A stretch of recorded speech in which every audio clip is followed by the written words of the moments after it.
What's up, everybody? Welcome to Log On Games Weekly, your Valentine's Day episode. This is going to be uploaded on February 14th, Valentine's Day, just like we planned it. So before we get going here, Matthew is with me as always. He is XUser8X on social medias. If you can give him a follow. And the PlayStation. And PlayStation. That's correct. Come play games with us. Can. We also have a new co-host this episode for the first time since we started this. Shibby's no longer with. No, I'm just kidding. Shibby's still alive. But Marty is taking the reins in this one. And you can give out your Twitch URL so I don't butcher that's how you say it. Sounds fantastic. What's up, everybody? My name is Martin Casaus. I'm known in the professional wrestling world as Marty the Moth Martinez. You can catch me on Twitch at twitch.tv/Marty the Moth Casaus. And there you find go. all my stuff on martincasaus.com. Real easy to find. Just go to my website. Nice. And so we're excited to have you as part of this podcast. And if this thing happens to grow and we get haters, now we have someone that we can just send after them, which is really nice. You're about to get a whole lot of haters if you're by me joining this. Just to let you guys know, there's been some death threats on my social medias before, so you might get a whole bunch of fun. Isn't that part of the professional wrestling world, though? Is you're gonna get some of that. It's part of the fun. It's part of the fun of being a bad guy.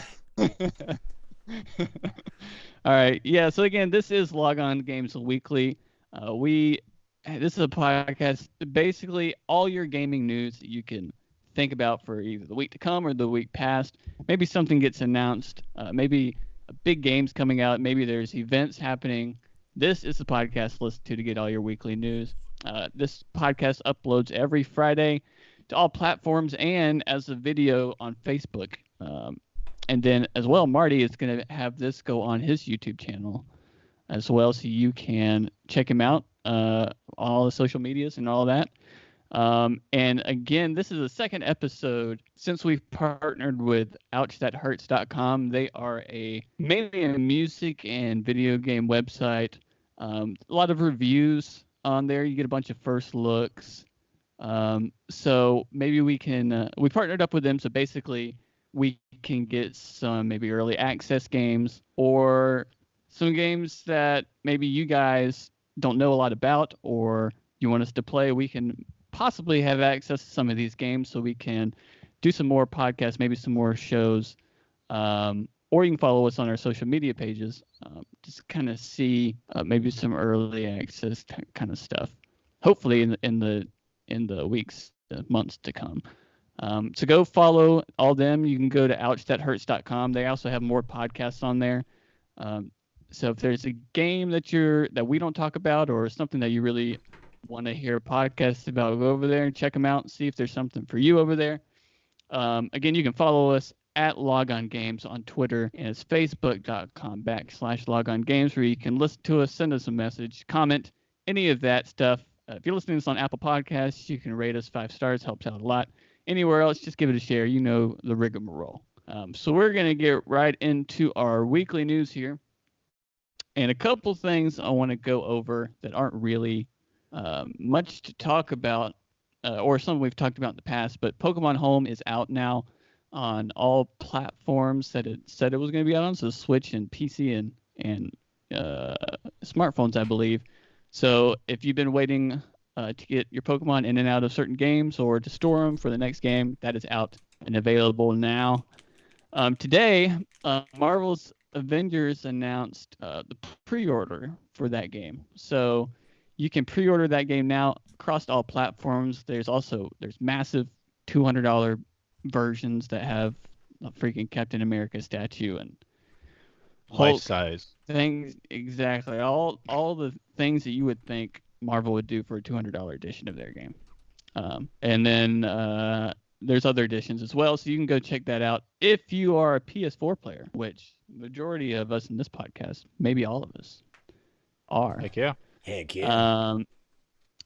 We get the beta first, so I don't know if this is the only thing PlayStation people are going to get first or exclusively. I remember what there was. I think it was the E3 conference last year, or maybe I don't remember. Last time they came up on stage and kind of talked about their game, they ended with that PlayStation players like be ready because something's kind of coming your way. And I assume that meant Spider-Man, since Spider-Man's like a exclusive PlayStation game right now. But maybe that's still coming. But basically, if you pre-order any version of the game and you're on PS4, you will be able to get the beta first. I assume they may do like a week or 3 days ahead of everybody else.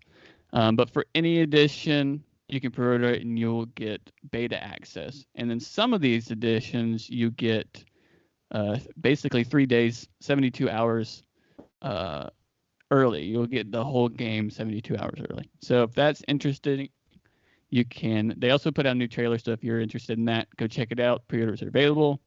Also announced this week, the Division 2 came out or announced their New York DLC, big expansion. So if you're a Division 2 player, you're excited about that. And also for anybody that hasn't played the Division 2 or somewhat interested on every platform from Steam to anything on PC, Xbox, PlayStation 4, wherever Division 2 is playable, it is $2.99 for this week. And I don't think it's had a price drop. I'm pretty sure it's almost still $3 normally. Yeah, it's still normally at $60, I think, if you just go to a store or whatever. So that is a significant price drop. $3 buckaroos. And I did look at it. I have not gotten. I just have the standard edition from forever ago. I have not gotten the other stuff, but all the DLC is pretty significantly chopped off too. It's affordable. I did not know that. It is like the season pass or whatever you're talking about. Season pass the year and thing. And the other editions of the game. Okay. I know for the big New York DLC expansion kind of thing that they announced that it's $30 for the expansion. $40 I think gets you the Division 2 and all the year 1 DLC.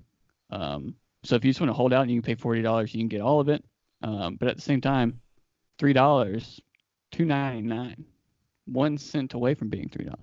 That's pretty cheap for Division 2. Even if you're a single player person, that's $3 for a game like that. You can just kind of pop in, play it through, and be done with. Is pretty incredible. We played it at launch. So if you're a single player on Valentine's Day, Oh. Which I will probably be. My girlfriend is a massage therapist, so this is her busiest time of the year, so it's gonna be nuts. I'll be playing lots of video games this Valentine's. Nice. Yeah, I'm looking at it right now on PlayStation. The Division 2 Gold Edition, which is the $100 one, and the Ultimate Edition, which is $120, are 85% off. So $15 and $18. And the year 1 pass was normally $40, is $12, is 70% off. Okay, so the year 1 pass is $12. What did you say the other two were? The Gold Edition, which is $15, it's normally $100, and that has inside of it the base game year 1 pass, 3-day early access to the game, which no longer applies. That looks to be it. And then the Ultimate Edition, which is probably 5 days early. I'm just kidding. Year 1 pass includes the Elite Agent pack with exotic rifle and Battle Worn Secret Service pack with outfits and stuff, and First Responder pack with blah blah blah. Yeah, it's really funny that 7-day early access to all year 1 episodes, which I'm pretty sure are all passed. Yeah, I think the third one just came out this week, I think. But it's really funny that the year 1 pass is more expensive than the actual game. Oh, it is. Yeah, I agree. By $10. I'll but take yeah, it. so I It's still actually super cheap. re-downloaded. Yeah, I re-downloaded the Division 2 recently, because I haven't played any of the year 1 pass stuff, and I guess I got the edition that came with it. So I'm just trying to get back into it and remember how it plays and stuff. So by recently, you mean 2 days ago? Yeah, 2 days. I played maybe for 10 minutes 2 days ago, and I played for maybe an hour and a half last night, just trying to remember how to play. But so yeah, if you're interested and you get the game and you're on PlayStation, I will only re-download it if somebody out there in the world from hearing this says, you know what, I would like to play with them. I'll get it so I can play with them, and then I'll re-download it. So it's up to you guys. If I don't have fun playing a new game, it's your fault. All right, so we get into some little meteor stories here. As it is Valentine's Day, this past week, Apex announced their Valentine's Day little event that they have going on where you can play duos mode. It was, and I don't remember, I think it was supposed to come out Tuesday, and if for some reason they had an issue with it, it got pushed back a day, but it came out Wednesday. But if you're listening to this podcast, it is out right now. So if you are like me and you have some friends that play and some friends that don't play, you get two of you on there, you can go for it. Unfortunately, it's not ranked, and there's no like some multiplayer shooter games, you get something for playing the event or whatever, and you can redeem those for something. I don't think they're doing anything like that. I think it's pretty much just there's duos mode, and then maybe there's some Valentine's Day like themed. Correct, but there is, I forget what it is. They're giving you a couple little things as long as you log in during the week of the promo. So log in this week. Correct. Even if you don't play duos, you get some. I forget what it is. It's like a skin or something for a gun. But I'm so glad duos is out again. Yeah, I like the idea. I just wish they had a ranked duos. Yeah, I wish they had. I wish they had that in general. Like, and I'm kind of shocked. The game's been out for a year now, and this is technically the third season that they've done ranked, and it's still just 3v3, which is how the game is probably played best. But the fact they don't have a duos mode, or maybe even a 4-player mode, or even singles or something like that. Why not do your 3-player team like they always have, but then alternate between another ranked mode of however, maybe they do it for a whole season, or maybe they split the season every, I don't know, month or two, something like that. Have duos going as ranked, and then, all right, that month and a half is over, and do fours as a ranked mode or whatever. Just always have the 3-player ranked mode going, but then having those others. I think they should do that. I would love that. It's kind of how Overwatch is. It is. Overwatch is also incredible. Now, was I misunderstood? When I originally heard Apex coming out, I heard that the intent was to become crossplay. You guys heard that? Yeah. Yeah, so I guess about a year ago is kind of when the whole crossplay thing was kind of hot, because PlayStation was about the only one that was like not playing along. But then we got Fortnite and Rocket League and some of these other games PlayStation let in. Yeah. For what I've gathered, and maybe we can give a better explanation of things on the next podcast or something, but it's up to these like Xbox and PlayStation and PC. It's kind of up to them on if they want to have crossplay or not. From my understanding, Apex is ready to go crossplay. They just haven't gotten the okays from everybody. So can't we all just get along? And it's rumored that there's going to be Apex is coming to a new platform this year, which could also maybe maybe everything's good. They're just waiting for that. Maybe whether that's like a mobile version of the game or it's coming out on Switch, I don't know. Surely it's Switch. You would think. If it's true, if that rumor is true, and say it comes out on Switch, maybe they're just waiting for that and be like, it's out on Switch and it's crossplay. Or Vita. Nope. That'd be quite the surprise. They would be in the news for that. That's true. But yeah, or maybe they're waiting till the next consoles. I don't know. But yeah, it's been out for a year, and again, if you're got one friend only one friend that you can play with on Apex, duos mode is available, and it's fun. I do wish it was ranked, or they had even some sort of incentive to play other than it's just you playing for funsies. But it is available, and it is definitely a different game when it's just 2 players, because you see everybody drop out of the ship at the beginning. instead of it being, teams of 3, there's just like a million teams of 2 now. And it's just like there's people everywhere. Yeah, it's interesting because it spreads the whole map. Like there's less places on the map that are untouched because there's more teams going out. But when you run across a team, it's not overwhelming. Like, oh snap, there's 3 people. I'm done. Mm-hmm. Like, so it's a cool twist. It also messes you up. Like I don't remember if it was last night or 2 nights ago. We were playing. Me and you, I think, played duos for a little bit, and then someone else joined and we played ranked.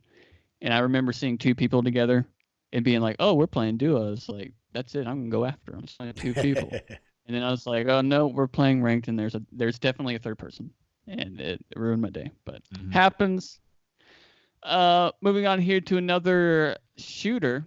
Earlier this week, actually, it may have been even last week. No, I think it was earlier this week. We had some Halo news. Some Halo Infinite news. Exactly. Some Halo Infinite news from 343 came out. They did I know they did a video about how they're getting each gun sounds and everything like that. Maybe it was like a little VDOC thing. I don't know. I watched clips of it, but I don't know exactly where they released that video, but I'm sure you can find it. But basically, it came out that, and I'm going to read a little bit of this from GameSpot. This is by Eddie McCooch, who is a cool guy. I actually know him a little bit. But anyways, for Halo Infinite, the team at 343 Industries built more than a game. They've also developed a brand new engine. It's called Slipspace. Now, the studio has spoken a bit more of what the engine allows them to do, and it sounds like a lot. So if you read, this article is kind of meaty, but basically, I think they've been working on this game for quite a long time. Probably even a little bit before Halo 5 came out, which was fine if you're a Halo fan in the Halo community. Like, I think Halo 4 you thought was, that was their 343's first attempt at doing Halo by themselves, and it was good. And then Halo 5 came out and it was fine, which is less than good. And the campaign kind of sucked, but the multiplayer was fine. And so, but definitely not up to the Halo standards. So I think they've been working on this for quite a long time. Definitely enough time to make a completely new engine, specifically for next gen development. So I think not only did they make this engine, I'm pretty sure Microsoft was like, you're not only making this engine for Halo, probably more first party studios are going to use this engine. So it's specifically built for the Series X and all that kind of stuff. So that's kind of cool. What do you think about a reemergence of a Killzone game with that engine? I don't think I don't think they let them have it. I'm just saying that seems. I know it's different companies and whatnot, but that seems like a game that engine that makes sense to me. Yeah. There's a quote PlayStation needs to come out now. These new consoles need to come out now so we can play already. I know, right? There's an engineer that works at 343, David Berger, and he said, what a name, man. I love it. Yeah, when talking about the engine, he said you have to make tools that allow you to make new features. I'm not a good reader. You have to make tools that allow you to make new features that allow you to make features that weren't thought about before. You've got to give content creators room to ideate outside of that. So basically saying we had to make something that can help us make things that have never been thought of before, which is interesting. And how that's going to be used in Halo, I don't know. But very interesting to see. I've seen a lot of articles of people talking about what they could do possibly in Halo, that like what he's saying right there, what does that mean?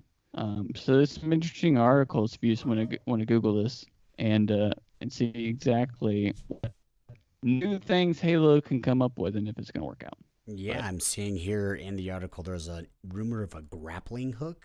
That could be interesting in Halo play. Interesting. A grappling hook for Master Chief.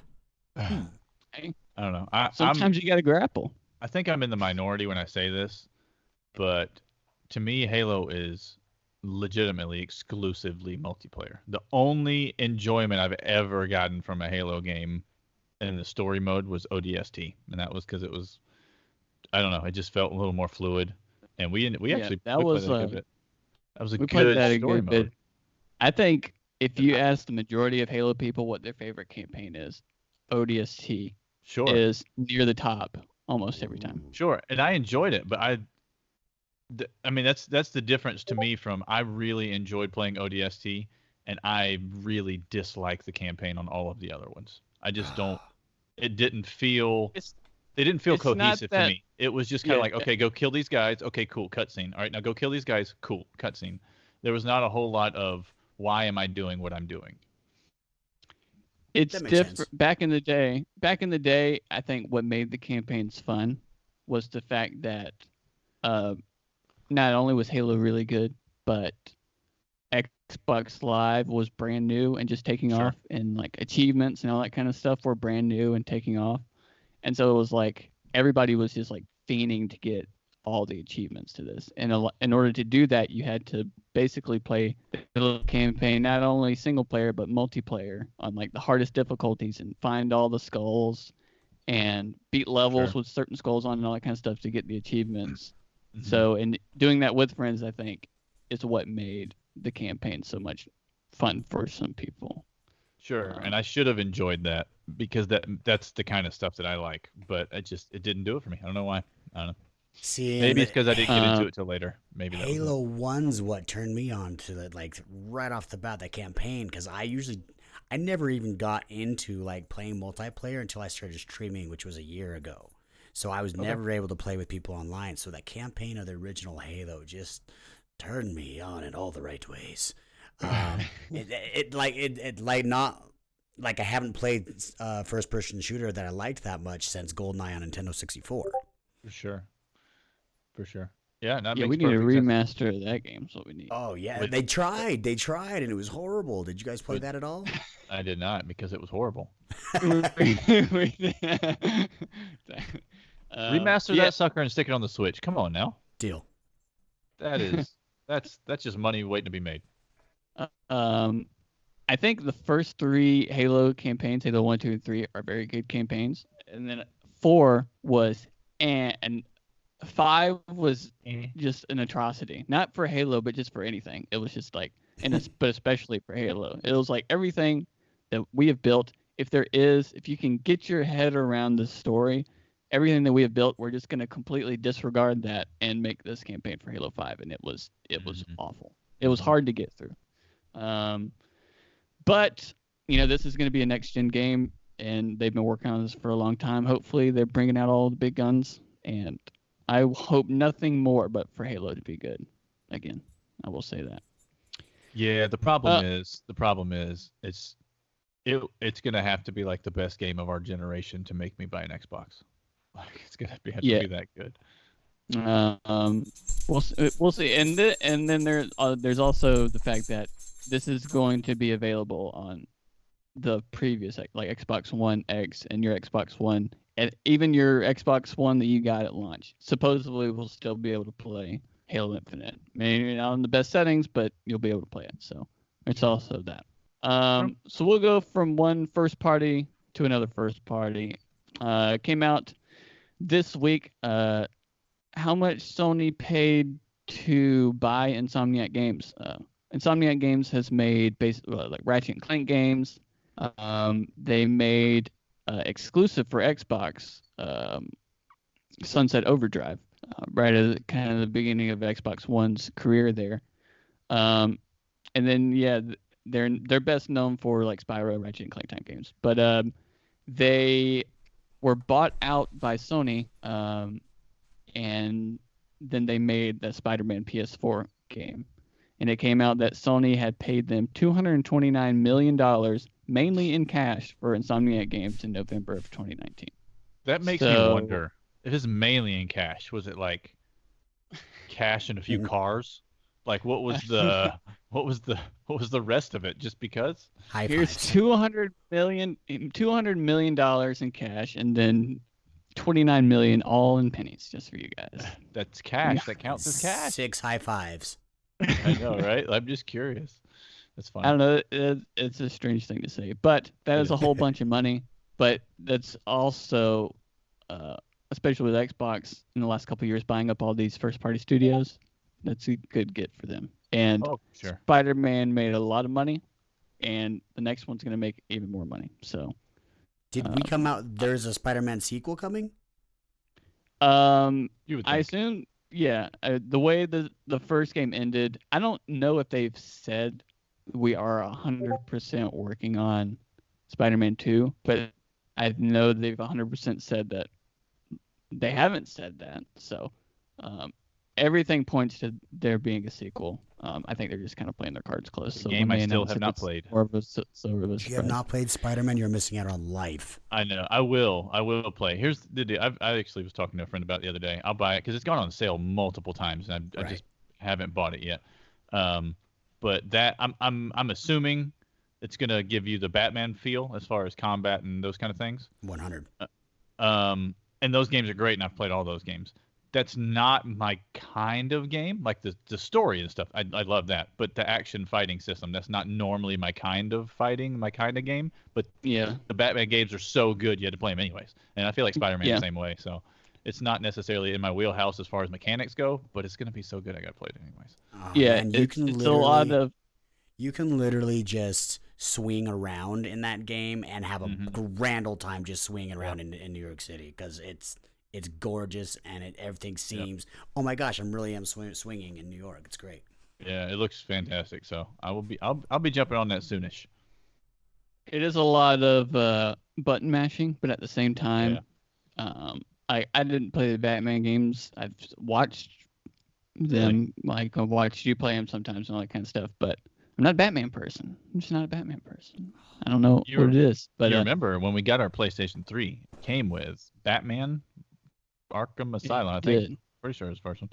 And what was the other game? It No. It was the game where the guy pretends to be a superhero. Infamous. Oh, Infamous. Yeah. This is a great game. But yes, I think it's similar to Batman, where it's like you can just button mash and you can level up things to make your button mashing even more powerful. But there's also, depending on what suit you have and what like mechanics you want to level up, you can be super stealthy. You can put all your points to be super stealthy. You can put all your points to just like go in there and go crazy, or you can put all your points on like things like the spider drone or whatever that goes around and does a bunch of stuff. So there is like options. It's not like you're forced to just jump down and press X times. Yeah, there's a lot of sneaking around. Like they're kind of it very much reminded me of Batman, and those are my favorite games. I believe is those Batman Arkham series. So there's a lot of sneaking, which I suck at sneaking, but I'm real good at button mashing. See, I'm the other way. I'm bad at button mashing. I love stealthy games. Oh, so. Well, you can be super stealthy if you want to be in Spider-Man. And I will be, because that's how I play things.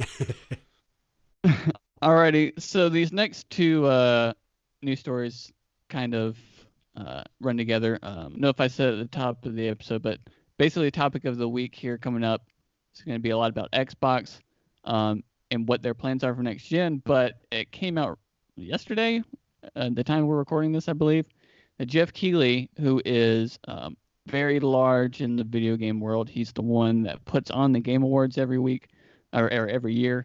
And he always has, in almost every event that happens, he's there doing something.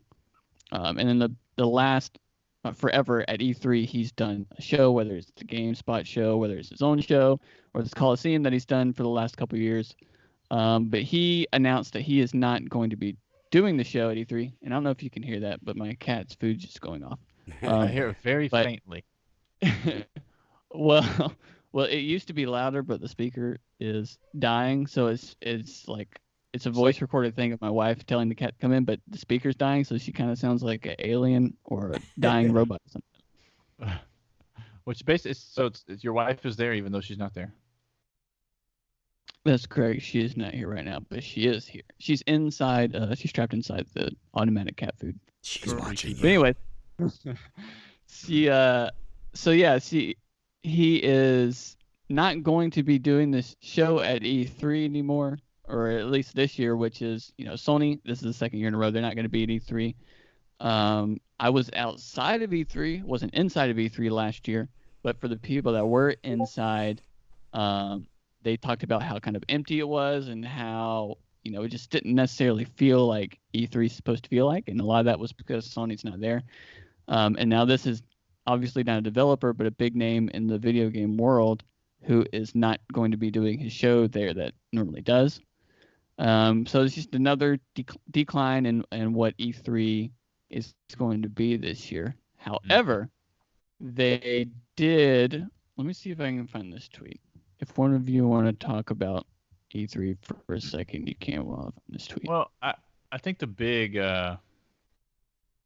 it looks like E3's in trouble, and it may be, but I think that next year is really the year that you're gonna know, because if PlayStation's not there next year, that would be the nail in the coffin that they're probably not coming back, because it makes sense for them, as we've talked about before on here. It makes sense for them to not be there this year, in just terms of they want to let Xbox do their thing, announce their stuff, and then come out and match their price or whatever, and or match their thing or whatever, make a video saying this is how we share games, or whatever. And it makes sense that PlayStation is going to do that sometime soon after E3, to not lose that edge on price or whatever it is that Xbox announced.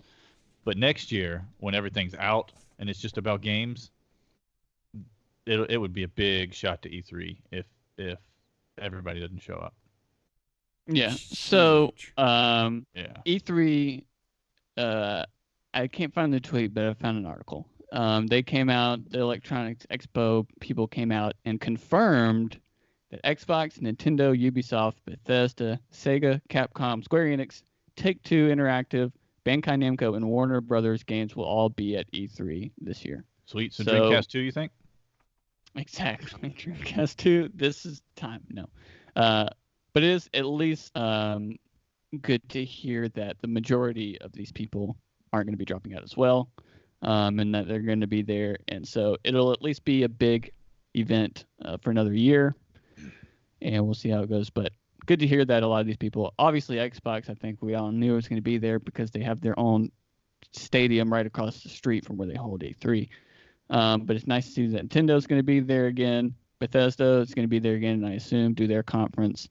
Square Enix is going to be there. I assume will do their conference again. So there is some good news. But it'll be interesting to see how much exclusive PS4, PS5 content, probably mostly PS5, is announced at E3 via, Ubisoft or Bethesda or whatever, these other companies, with PS5 or Sony not being there to announce exclusives, Mm-hmm. It's interesting because it says here, Keeley says, I just don't feel comfortable participating in E3 given what I know about the show as of today. That raises my curiosity of what is he seeing this time that he doesn't feel comfortable participating. Sure. When he's been doing it for 20 plus years. Right. Or they just not sharing anything this year. True. Maybe.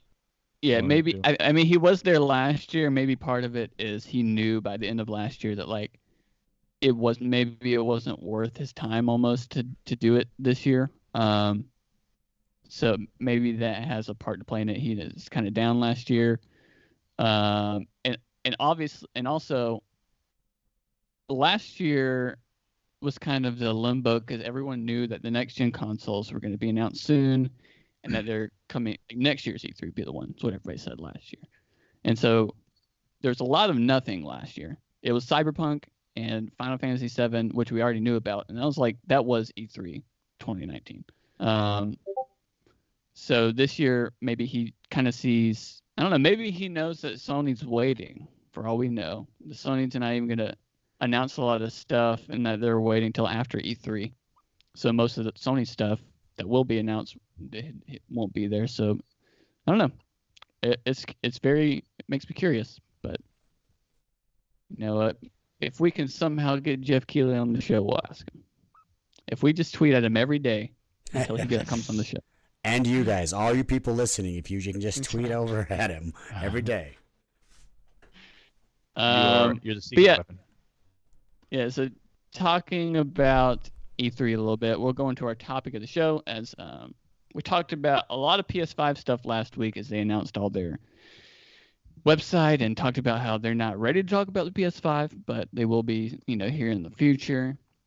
A lot of Xbox stuff has come out. It's come out this week again by Eddie over on GameSpot. Xbox Series X. Phil Spencer was on Gamertag Radio podcast talking about how Microsoft is going to launch bold strategies to promote the Xbox Series X as it attempts to win back market share from PlayStation, which is really funny considering I think it was a week and a half ago he said that PlayStation and Nintendo aren't necessarily their competitors because he wants to compete with, Amazon and Apple, who are getting games to billions of people across the world or whatever. But I digress. I think he I think it was a dumb statement. That's my personal opinion. If that's what they believe, I think they are quite wrong. I think that's why they're doing the xCloud stuff. But I think he knows when it comes to Xbox, it's Xbox, PlayStation. But basically, he said we made the decision. The decision was actually really pushed forward by one of our marketing leads, and she just stood up in a room and said, "We should go do something bold, something we've never done before about Star the Trek. Series X reveal."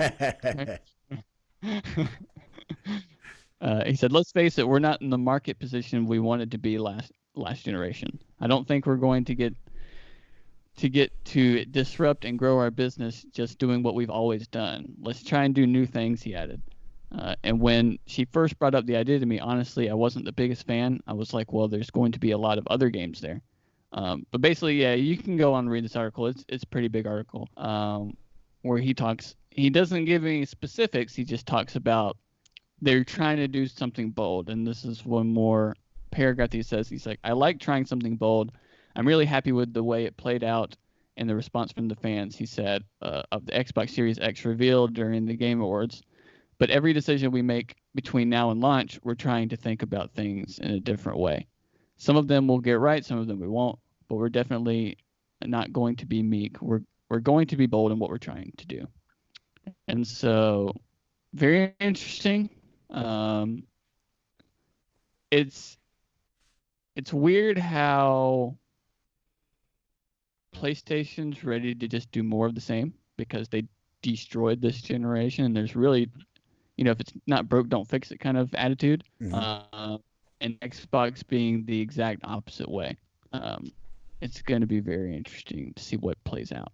Which I think, my personal opinion, we won't know until the end of all this.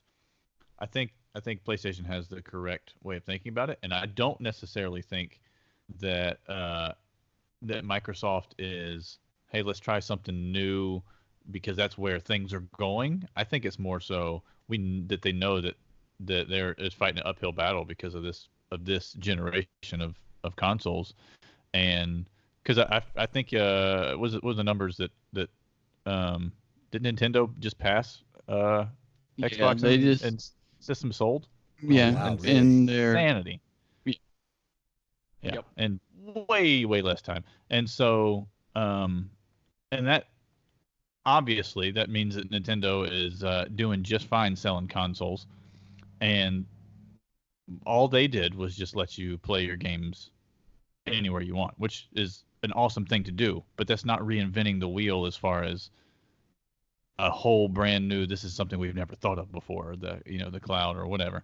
And so if you make games that are fun, people are going to buy your console and play it, and that's Nintendo's strategy, and that's it. You make it so games are good, people are going to buy it. The end. And and that's where Xbox has really struggled, is getting games that aren't already going to be on all the other platforms. And so it doesn't really matter if the game looks 10% better on your platform. If 2 times as many people have the other platforms than have yours, you're not going to make as much money off of it. And so I just think, I don't know, it just makes sense to me that you would want to just say, okay, fans, what do you want? Which it seems like what PlayStation did between the 3 and the 4. Do you think that Microsoft has to deal with any sort of... do you think it's affected by most games that are Xbox exclusive? You can also get on PC too. So why would I buy the Xbox when I could just have a PC that I could play all my Microsoft games on? I don't think so, because there's a higher percentage that is that way with Xbox for sure because of Microsoft, but still extremely high percentage of games that are on PlayStation other than their exclusives. You can also go play on PC, and they don't have any issues with selling stuff. So I'm sure that affects them somewhat, but not to the extent of the difference in consoles sold. Like, I don't know. There's another issue there, and I think the issue was that Microsoft killed it last generation, and thought that they could, all right, cool, let's just charge a little bit more money and see if we can make a little bit more money off of this next console. And PlayStation just fixed their issue, which was, our console's better than yours, we just don't have Xbox Live. And so they said, okay, well, we can fix that part. Like, that's doable for us. And that was all they needed to do. I really do think it's just purely about games. If you have enough good games on the Xbox that are only on the Xbox, people are going to buy the Xbox. If they came out, I was just say, if they came out with a Halo that was incredible, and a few other, their first party, I can't even remember what their first party games are because it's been so long. But if they just came out with a couple games that were just incredible, that were household names, people would buy it. If they came out with a Halo that was incredible, people would buy I would probably buy an Xbox if their Halo game was amazing. Yeah. I've had this argument with a cousin of ours, or a similar argument, I'll say, a cousin of ours, who, I guess in this last year, kind of switched over to 100% PC. Right. But I think there's definitely a small percentage of people that are not going to buy an Xbox because they know they can just play it on PC. That's me. But those are also people that already have PCs. So the difference between console players and PC players are console players just want to be able to go to Walmart or Best Buy or wherever, buy this box, come home, plug it in, and be ready to go. And be ready to go for years. Or let's be honest, just say, hey, Mom, I want an Xbox for Christmas. Exactly. They come home. Like, I don't mean that in a negative way. I don't. Yeah. But, it's just... There's nothing... Like we talked about before the podcast, which these people didn't hear, but there's no extra graphic. Like, you don't have to upgrade it in any way. You just come home, you plug it in. Like, if you have, like, Matthew still has his day one PS4 that he got, and he's played everything that everybody else has played, whether they had a PS4 Pro or not. It's struggling. That's console people. Like, we just want to plug it in, we want to play, we want it to be, and we want it to work. PC people are PC people. And they don't, like, there's no reason for someone that is a PC person to go out and buy an Xbox, because if they want to play Halo, they're going to be able to play it on their PC. So I think there's a small percentage of people that they're going to lose out on. We're good. But yeah, basically, there's going to be a small percentage of PC people. They're not going to buy an Xbox, but the money is made on the games. So, because more than likely Sony and Xbox both are going to be taking at least a little bit of a hit at launch on their consoles, but if Halo sells out the butthole and it's a great game, then they're going to more than make up for that. Mm-hmm. So, but it'll be interesting to see what he's talking about when he says bold moves about how to market this thing. So, and we also don't know what Sony's going to do marketing it. But the question is, does that sound desperate? Because it might. Maybe. Maybe. Well, we'll see here in the coming months exactly what's going to roll out. Every week we're getting new info on everything, so make sure to stay tuned to our podcast here. We're going to kind of roll this to the end. We want to thank everybody for listening to this. Again, we upload a new episode of Log On Games weekly every Friday. You can rate us on Apple Podcasts if that's what you're listening on. Give us 5 stars. It helps us out a bunch. To be put up in kind of the featured sections or to get our podcast above other similar podcasts. On anything else you can share, you can follow us at Log On Games. Add us on PlayStation. Send us a message. Yeah, add us on PlayStation. Send us a message if you have any questions on Facebook, or tweet at us anything you want us to talk about on the show, and we will get to that. And yeah, if that's going to be it, we will see you all. I would also, we mentioned it before last time, I'd like to maybe run some more of those Battle Royale podcasts that we did, which is just same people, but not part of our weekly routine, just some one-offs. Like I know my favorite one that we did last time. Show. Yeah. It was just kind of, it's not going to come out on Friday. It'd just be like a midweek thing, just every now and again. My favorite one we did last time was our top 10 favorite games of all time. Just if y'all have any things like that you'd like to hear us talk about, or just talk about what we think, PS5 versus Xbox, SSX or whatever they are that's coming out. Let us know. We'll talk about it. All right. Well, that's going to be it for us. We will see you all next Friday. See you. See you. All right, cool.